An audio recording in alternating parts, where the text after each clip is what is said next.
Hi guys, good evening. કેમ છો બધા? સો બધા મજામાં હશો. ઘણી વખત કેવું થતું હોય છે કે આપણે એક કોઈ સફળતા આપણને જોઈએ છે તો આપણે એ સફળતા મેળવવા પાછળ કેટલી મહેનત કરતા હોઈએ છીએ. એ મહેનત કોઈને નથી દેખાતી. એ સફળતાને મેળવવા માટે આપણે કેટલી રાતના ઉજાગરા કર્યા છે, કેટલું આપણું સુખ છે ને ખોયું છે, કેટલા આપણે એની પાછળ મહેનત લીધી છે, એ એ કોઈને દેખાતું નથી. ખાલી આપણો ભગવાન જ જાણતો હોય છે કે એ બધી સફળતા મેળવવા માટે આપણે કેટલી મહેનત કરી છે. દરેક માણસ પોતપોતાની રીતે પોતાની લાઈફમાં સેટ થવા માટે, આગળ વધવા માટે, સક્સેસ માટે મહેનત કરતો જ હોય છે.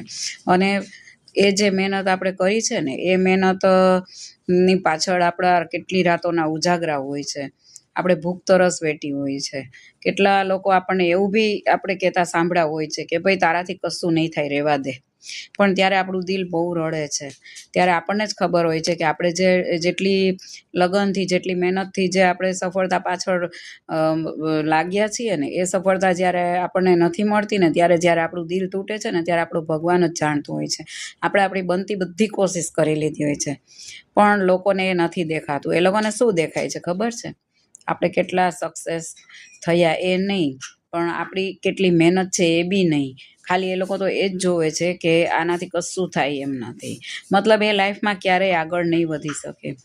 એવું નથી હોતું મિત્રો. આગળ બધા લોકોને આગળ વધવું જ હોય છે, પણ જ્યારે દરેકના નસીબમાં સફળતા નથી હોતી ત્યારે આપણે જે એની પાછળ જે મહેનત કરે છે એને તમે કદાચ પુશ ન કરી શકો તો કંઈ નહીં, પણ એને ગમે તે બોલીને અપસેટ શું કામ કરો છો?